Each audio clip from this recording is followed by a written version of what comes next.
এখন আমি তিব্বত পমেড ভ্যাসলিনটি নিয়ে এর সাথে তিব্বত ময়শ্চারাইজিং ক্রিম মিশিয়েছি, বা আপনি চাইলে যে কোনো ময়শ্চারাইজিং ক্রিম মেশাতে পারবেন।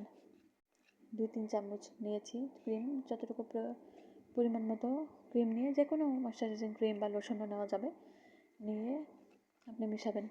সাথে যে কোনো অয়েল, যেমন আমি কোকোনাট অয়েল মিশিয়েছি, কয়েক রকম অয়েলও মেশানো যাবে। মিশিয়ে আমি এখন একটি ময়শ্চারাইজিং লোশন তৈরি করছি।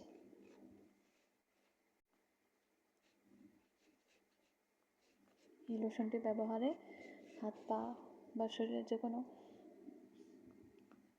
কোনো স্থানে ব্যবহার করলে 2 থেকে 3 শেড উজ্জ্বল দেখাবে, এবং হাত পায়ের দাগ থাকলে এগুলোও কমে যাবে। শরীরের যে কোনো জায়গায় এটি ব্যবহার করা যাবে। চাইলে মুখেও ব্যবহার করা যেতে পারে। রাতে ঘুমানোর আগে হাত পা বা মুখ ভালো করে ওয়াশ করার পরে এটি ম্যাসাজ করে লাগিয়ে রেখে সকালে কুসুম গরম পানি দিয়ে ধোয়া যাবে, বা সাবান দিয়েও ধোয়া যাবে, বা যে ফেস ওয়াশ ব্যবহার করে মুখে সেই ফেস ওয়াশ দিয়েও মুখ ধুতে পারবে। তাহলে মুখ 2 থেকে 3 শেড উজ্জ্বল দেখাবে, এবং হাত পাও। শরীরের যে কোনো স্থানে এটি ব্যবহার করা যাবে। এই ময়শ্চারাইজিং ক্রিমটি বানানোর পরে এটি দেখতে অনেকটাই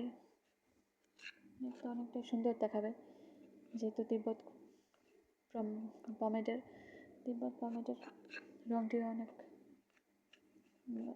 রঙটিও কিন্তু দেখতে অনেক সুন্দর। যে কোনো ভ্যাসলিনও মেশানো যাবে, তবে ভ্যাসলিন মেশালে এরকম রং হবে না, কিন্তু চাইলে ফুড কালারও মেশানো যেতে পারে 1 চিমটি, তাহলে আরও দেখতে সুন্দর দেখাবে। ইচ্ছা, এটি ব্যবহার করলেও হবে, না করলেও হবে, এটি সম্পূর্ণই নিজের ইচ্ছা।